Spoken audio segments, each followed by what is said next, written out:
결단하게 하시고 새롭게 되게 하시고 이 땅을 살아갈 새 힘과 능력을 얻는 귀한 시간이 되게 하여 주시옵소서. 이 예배를 주님 온전히 받아주시길 원하오며 오직 살아계신 예수님의 이름으로 간절히 기도드립니다. 아멘. 우리 옆 사람과 인사 나누도록 하겠습니다. 사랑합니다. 축복합니다. 사랑합니다. 축복합니다.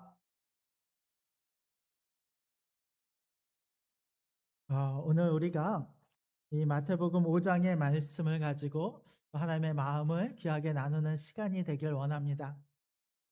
오늘 또 재직회가 있기 때문에 우리 좀 말씀을 집중해서 잘 나누는 시간이 되었으면 좋겠습니다. 먼저 우리가 5장 말씀을 같이 한번 읽어볼까요? 우리 5장 21절 죄송합니다. 5장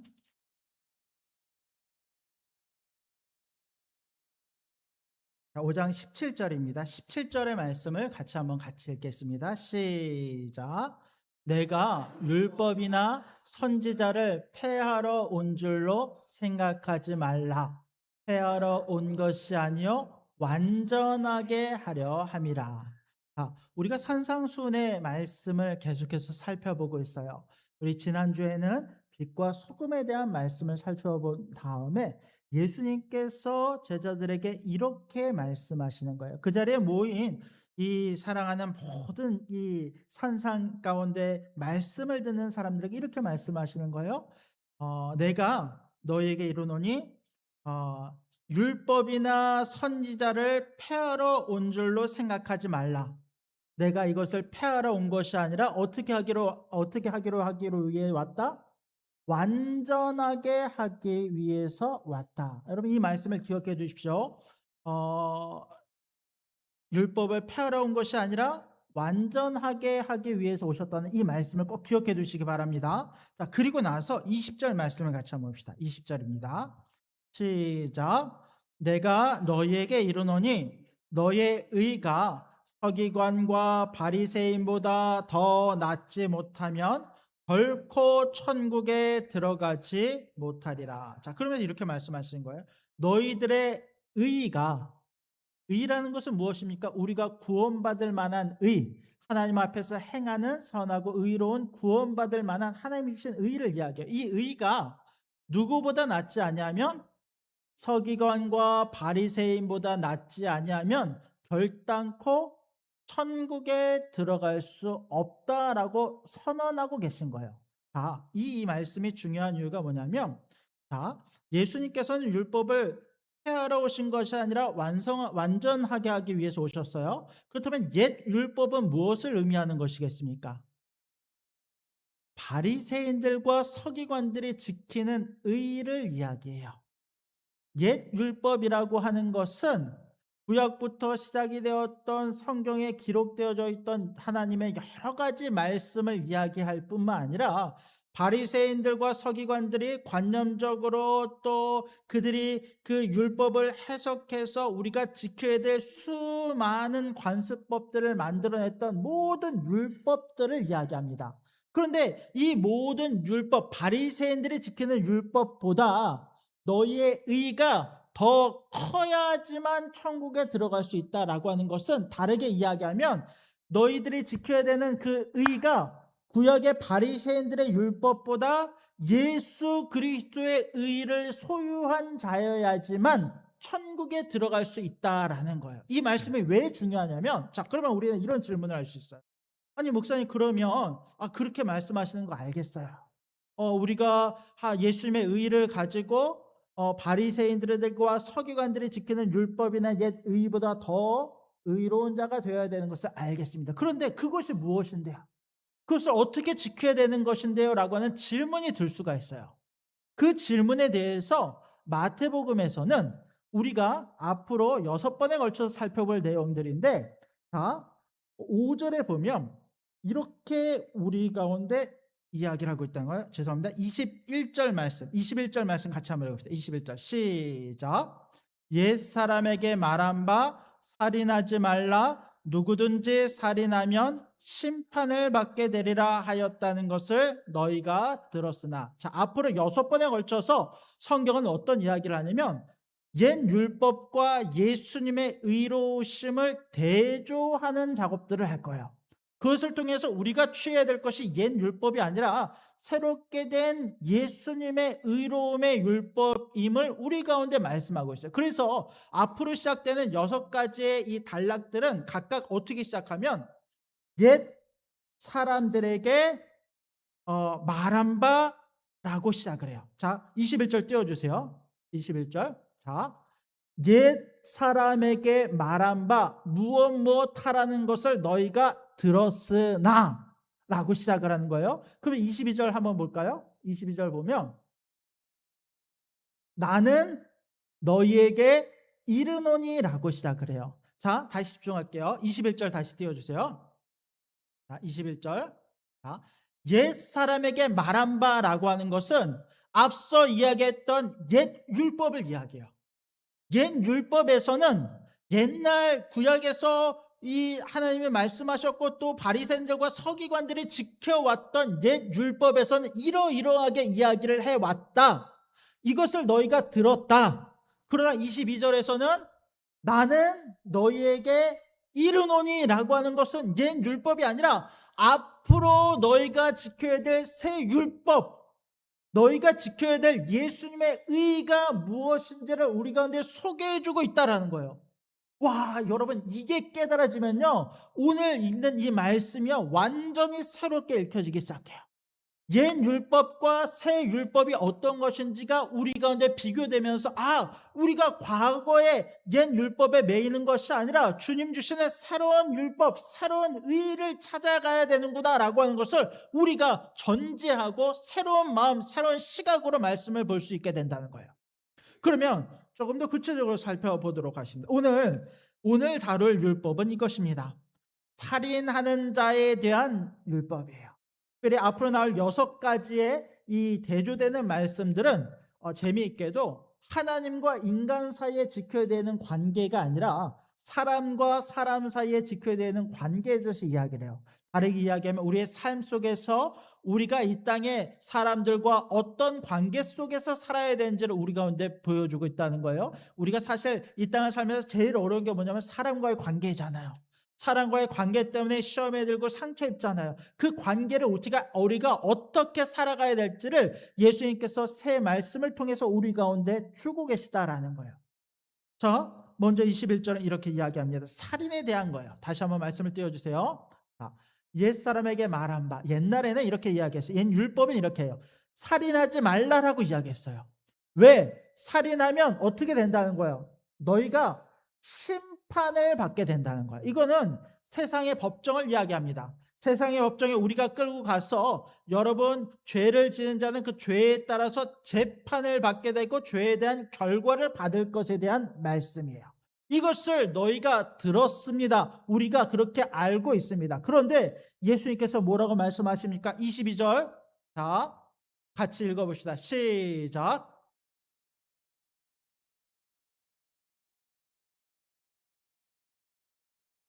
형제에 대하여 라가라 하는 자는 공회에 잡혀가게 되고 미련한 놈이라 하는 자는 지옥불에 들어가게 되리라. 여러분 말씀을 계속 띄워주세요. 자, 나는 너에게 이르노니 라고 하면서 3가지 사례들을 이야기해요. 살인에 대해서 옛날에는 외적으로 우리가 누군가를 죽이는 것이 살인이다 라고 이야기를 했는데 이제 예수님이 주시는 새 말씀은 뭐냐면 3가지의 것들, 살인에 대한 관점을 외적인 것이 아니라 내적인 것으로 끌고 와서 우리 가운데 말씀해 주고 있는 거예요. 첫 번째는 이런 거예요. 형제에 대하여 무엇하는 자? 노하는 자. 여러분, 과거는 외적인 죄를 지으면 그것에 대한 재판을 받았지만 내적인 죄, 우리가 아무리 마음속으로 다른 사람을 죽이는 일을 10번, 20번 반복한다고 해서 그것이 실제로 재판받을 일입니까? 아니요. 세상의 법정에선 재판받을 일이 아니에요. 내가 마음속으로 무슨 생각을 하든 그것은 세상 법정에서는 아무런 효력이 없어요. 다만 세상 법정에서는 효력이 없지만 하나님 앞에서는 이것이 죄가 된다라고 이야기를 해요. 특별히 그 살인에 대해서, 마음속으로 짓는 살인에 대해서 첫 번째 단계가 뭐냐면 내 마음속에 화가 있는 것, 다른 사람에 대해서 노를 바라는 것에 대해 이야기합니다. 왜 이것이 시작이 됐냐면, 여러분, 우리가 사람들이 이 땅에 창조된 이후에 최초의 살인이 어디서부터 시작이 됐습니까? 가인이 아벨을 죽이는 것에서부터 시작했어요. 근데 가인이 아벨을 죽일 때 그의 육적인 행동으로 죽이는 사건이 있었지만 그 전부터 그의 마음속에는 아벨을 미워하고 하나님에 대하여 사람에 대해서 화를 내하는 노하는 마음이 가득했다라고 말을 하고 있어요. 가인은 그 마음속에 하나님께서 아벨의 제사는 받으시고 내 제사는 받지 않으시는 것에 대해서 이미 화가, 분노가 머리끝까지 차 있는 상태였어요. 그것이 누구에게로 향하냐면 내 동생 아벨을 향하여 미워하는 마음과 내 마음으로 죽이고 싶어하는 그 노하는 마음이 시작되었을 때 그것이 실제로 살인이라고 하는 참혹한 결과에까지 이르는 것을 우리 가운데 보여주고 있다라는 것입니다. 즉 다시 말해서 외적인 살인만 살인이 아니라 내 안에 누군가를 미워하고 증오하는 마음으로 죽이고 싶어하는 그 마음 자체가 이미 살인이다라고 성경은 말씀하고 있고, 그 살인의 마음은 하나님 앞에 재판을 받을 것이다 라고 우리 가운데 말씀하고 있다라는 것입니다. 여러분, 우리 마음속에 우리는 저 살인자들과 달라, 저 살인자들은 정말 나쁜 사람이지만 나는 그렇지 않아 라고 생각하는 사람들이 있다고 한다면 내 안의 마음을 정직하게 돌아볼 수 있는 은혜가 있기를 원합니다. 구원받을 수 없는 살인자의 마음이 내 안에 있음을, 나의 어떠함이 무엇인지를 발견하는 우리가 되기를 원합니다. 또 이어서 나오는 이야기는 이것입니다. 자, 형제에 대하여 무엇이라 하는 자? 라가라 하는 자는 공회에 잡혀가게 된다라고 이야기해요. 라가가 무슨 뜻입니까? 바보라는 뜻이에요. 바보, 멍청한 사람. 근데 우리가 보통 이제 일상을 살아가면서 야, 너 너무 바보 같다라는 표현들 사용하곤 해요. 근데 이거는 사실 저 사람을 막 경멸하고 미워하는 표현이라기보다는 그냥 애칭처럼 부르는 경우가 종종 있습니다만, 이런 것보다 더한 것, 예를 들면 내가 정말 저 사람을 경멸하는 마음으로 욕을 쏟아붓는 사람들을 이야기해요. 내 안에 내 입술을 통해서 언어적인 폭력을, 저 사람을 경멸하는 마음을 가지고 쏟아낼 때에 그와 같이 라가다, 멍청하다, 오늘날로 말하면 막 진짜 병신 같고 막 어떤 욕설들을 쏟아붓는 것들을 이야기해요. 여러분, 이것은요, 여러분, 실제로 내가 누군가를 욕했다라고 해서 그것이 심판받거나 재판받을 일은 아닐 수 있어요. 오늘 보면은, 자, 라가라는 자는 어디로 끌려간다고 이야기해요? 어디서? 공회로 끌려간다고 이야기해요. 공회에 잡혀가게 된다고 이야기해요. 공회가 무엇입니까? 공회는 여러분, 예수님 당시에 71명의 공회원들이 있어요. 예를 들면 이스라엘 대표하는 사람들입니다. 대제사장들을 비롯해서 장로들 이야기해요. 이 사람들은요, 유대 안에서 벌어지는 모든 종교적인 것을 재판하는 권한이 있는 사람들이에요. 근데 이와 같은 사람들 앞에 내가 예를 들면 욕했다고 해서 그 사람들 앞에 끌려가서 재판을 받을 만한 그런 일까지는 아니에요. 그러나 성경은 말씀하기를, 예수님께서 말씀하시기를, 우리가 형제에 대하여 경멸하는 마음으로 언어적인 폭력을 행하는 자들은 마치 공회에 끌려가 공회에서 심각한 종교 재판을 받을 만한 일이 되는 그와 같은 무게의 사건이다라고 우리 가운데 말씀하고 있다라는 거예요. 결코 그것이 가볍게 치부될 만한 일이 아니라고 우리 가운데 말씀하는 거예요. 또 세 번째는 이렇게 이야기하죠. 자, 형제에 대하여 무엇이라 하는 자? 미련한 놈이라 하는 자는 어디로 들어간다고 나와요? 지옥불에. 미련한 자 무엇입니까? 미련한 자, 뭐 누군가 그냥 좀 미련해 이렇게 표현할 수 있다라고 생각할 수 있겠습니다만, 실제로 여기서 미련하다라고 하는 뜻은 뭐냐면 어리석다. 다르게 이야기하면 어리석은 자는 하나님에 대해서 핑계하고 하나님에 대해서 이 모든 것을 무시하는 자, 하나님의 일하심을 생각지 아니하고 자기의 뜻대로 행하는 자를 미련한 자라고 이야기해요. 근데 여기서 나오는 형제에 대하여 미련한 자다라고 이야기하는 것은 뭐냐면, 내가 저 사람에 대해서 이야기할 때 하나님에 대한 이야기를 하는 거예요. 너는 하나님께서 너 같은 사람은 용서하지 않으실 거야. 하나님께서 너를 기뻐하지 않으셔. 너는 하나님께 선택받지 못한 자야라고 하는 이와 같은 말을 하나님의 이름으로 쏟아내는, 즉 앞서 이야기했던 라가라고 하는 것이 언어적인 폭력을 의미한다면, 여기서 말하는 미련한 자다라고 하는 것은 하나님의 이름을 빌려서 그 사람을 저주하는 자들을 이야기해요. 자, 이와 같은 자들은 어떤 형벌을 받는다고 이야기합니까? 지옥불에 젖어버려요. 물론 여기서 나오는 지옥불이라고 하는 것은 이제 그 당시에 게한나라고 하는 단어를 의미해요. 이것은 뭐냐면, 예루살렘을 기준으로 이 남서쪽에 보면 이 흰놈의 자식들의 골짜기라고 하는 골짜기가 있어요. 이 골짜기는 뭐냐면, 므낫세 왕 시대 때 므낫세 왕이 자신의 아들을 몰렉에게 인신 제사를 지낸 곳이에요. 얼마나 이렇게 악한 곳입니까? 므낫세의 아들이었던 요시아가 종교 개혁을 일으키면서 이 신놈의 골짜기 게한나라고 하는 지옥불이라고 하는 그것을 어떻게 사용하냐면, 예루살렘에서 나오는 모든 쓰레기들을 가져다가 동물의 사체들이나 심지어는 살인자의 시신들을 거두어다가 거기에다 놓고 다 불살르는, 그러니까 오늘날로 말하면 이제 쓰레기 소각장 같은 곳으로 그것을 완전히 삼아버려요. 종교가 일으키면서 아버지가 했던 악한 것들을 다 없애고 그곳을 이제 다 불살라버리는 그런 일들을 하거든요.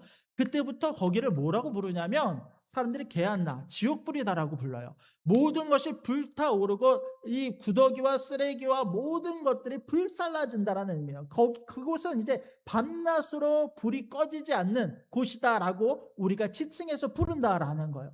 근데 이 형제를 향하여 미련한 자다, 하나님의 이름으로 저주하고 하나님의 이름으로 모욕하는 그와 같은 일을 행하는 자는 이 게한나, 지옥불에서 영원히 불타오르는 이 형벌을 받을 만한 죄다라고 우리 가운데 말씀하고 있다라는 것입니다. 우리가 이렇게 보면 이제 살인의 죄가 단지 이 눈에 보이는 외적인 살인이 아니라 우리의 마음으로 짓는 살인의 죄, 형제를 미워하는 죄가 얼마나 큰지를 우리 가운데 말씀을 통해 보여주고 있다라는 것입니다.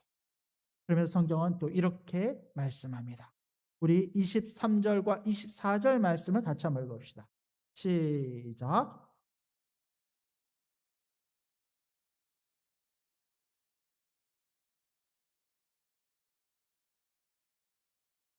예물을 제단 앞에 두고 먼저 가서 형제와 화목하고 그 후에 와서 예물을 드리라. 여러분, 우리가 굉장히 잘 아는 말씀이죠. 근데 이 잘 아는 말씀도 우리가 관용적으로 이해하는 것과 실제로 말씀을 이해하는 것과는 조금 차이가 있어요. 무슨 말이냐면, 자, 23절 말씀을 한번 띄워주십시오. 저는 옛날에 이 말씀을 들으면서 어떻게 이 말씀을 이해를 했냐면, 내가 예배를 드리다가 내가 누군가에게 잘못한 것이 생각이 나면 빨리 가서 그 사람과 화해를 하고 와서 내가 예배를 드려야 되는구나 라고 생각을 했었어요. 근데 말씀을 조금 더 구체적으로 한번 볼까요? 예물을 제단에 드리려다가 거기서 내 형제에게 원망 들을 만한 일이 있는 것이 생각나거든. 자, 차이를 아시겠어요? 내가 다른 사람을 원망하는 것입니까? 아니면 다른 사람이 나를 원망하는 것입니까? 다른 사람이 나를 원망하는 거예요. 무슨 말이냐면, 지금 이 말씀은 내가 다른 사람과 싸우고 나서 그것을 빨리 가서 회개를 하고 돌아와서 예배를 드려, 이 의미가 아니라 다른 사람이 나를 원망하고 있다는 것이 내가 알았어요. 그것이 내가 생각나고 깨달아졌어요. 그런데 그 다른 사람이 실제로 나에게 내가 그 사람에게 실제로 원망 들을 만한 일을 했는지 안 했는지가 중요합니까? 중요하지 않습니까? 중요하지 않아요. 내가 그 사람한테 죄를 지었는지 안 지었는지가 중요하지 않아요. 중요한 건 뭐냐면 그 사람이 나에 대해서 오해를 하고 있건 그 사람이 나에 대해서 실제로 내가 지은 죄에 대해서 알고 원망을 하고 있건 그게 중요하다는 거예요. 누군가가 나를 미워하는 마음을 갖고 있고 원망하는 마음을 갖고 있는 것이 내가 깨달아지게 된다고 한다면 내 어떤 것과 상관없이 즉시 하고 있는 모든 제사와 모든 예배를 멈추고, 그리고 여러분 보세요. 지금 예수님은 갈릴리에서 그 모인 사람들에게 산상수훈으로 말씀을 전해주고 계신 거거든요. 근데 여러분 제사는 어디서 드립니까? 제사는 절기 때마다 예루살렘에서 드려요. 근데 여러분 이 제사를 드리기 위해서는 이 사람들이 각자 자기가 있는 곳에서 예루살렘으로 와서 제사를 드리는 거예요. 근데 여기서 제사를 드리다가 누군가가 나를 원망하고 있는 것이 내가 생각이 났어요. 그러면 나는 여기서 제사를 멈추고 갈릴리 120km 떨어진 곳으로 다시 돌아가서 그곳에서 그 사람과 화해를 하고 모든 관계를 회복하고 난 다음에 다시 돌아와서 제사를 드리라라는 거예요. 그때 하나님께서 그 예배를 받아주시고, 내게 있어서 가장 중요한 것, 예배 드리기 전에 가장 중요한 것은 어떤 정결한 마음, 다 그것도 중요하지만 누군가와 떼어진 것들을 회복하지 않은 상태로 예배 자리로 나왔을 때 하나님은 그 마음을 온전한 예배, 온전한 하나님을 향한 사랑으로 받지 않으신다라고 우리 가운데 말씀하고 있다는 거예요. 여러분,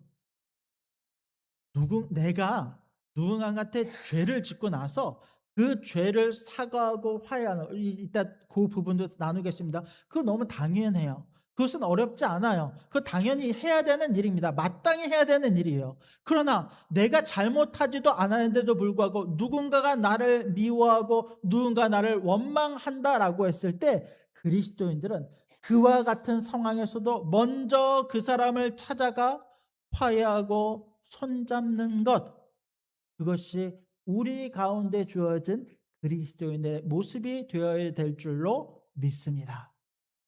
성경은 이렇게 이야기해요. 먼저 우리에게 잘못한 사람을 용서하고 그와 화해하는 것이 하나님의 용서를 받을 수 있는 일이다라고 말씀하고 있다라는 것입니다. 내가 구원을 받는 내가 하나님의 용서를 받는 길은 나를 미워하는 누군가를 찾아가 그 사람의 잘못을 용서하고 받아주고 화해하는 것, 거기서부터 시작한다라고 우리 가운데 말씀하고 있습니다. 또 성경은 이렇게 말씀합니다. 우리 25절과 26절 말씀 같이 한번 읽어보겠습니다. 25절 26절입니다. 시작.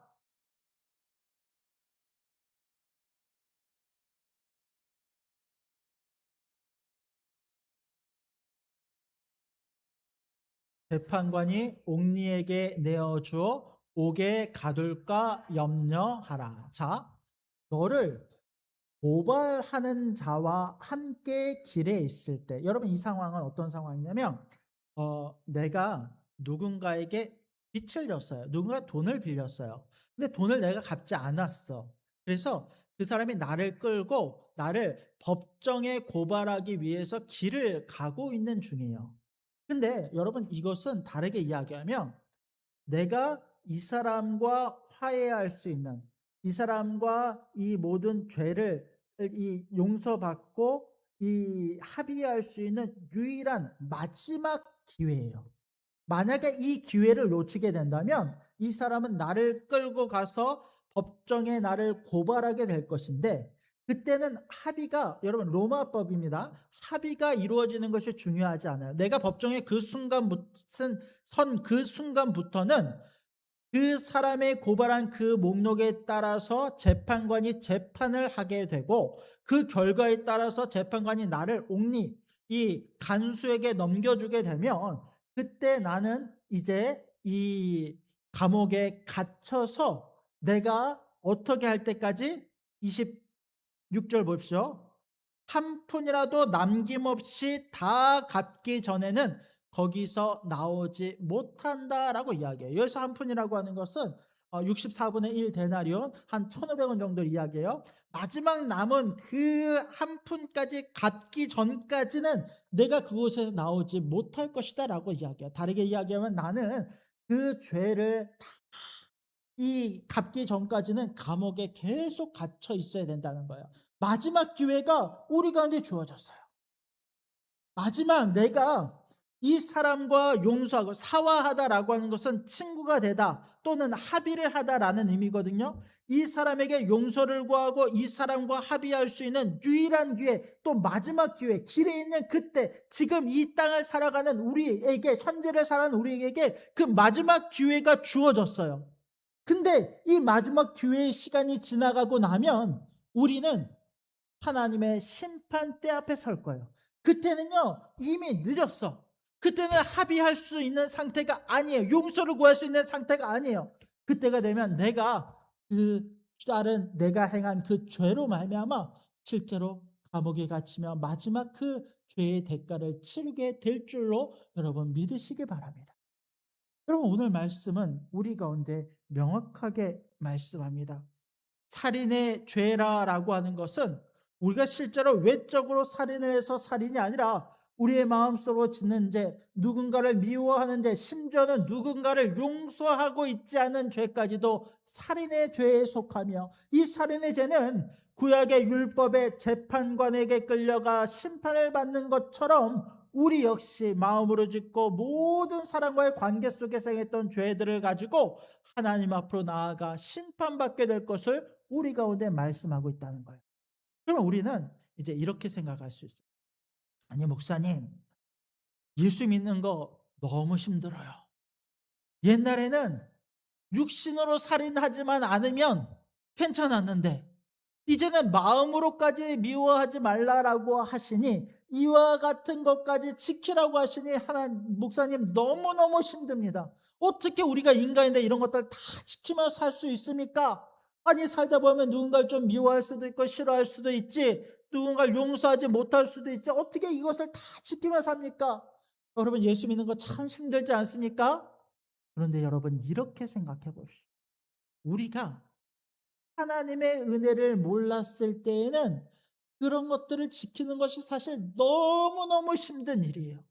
그런데 우리가 하나님의 은혜를 알고 나면 그와 같은 것들을 지키는 것이 더 이상 율법적인 것이 아니게 돼요.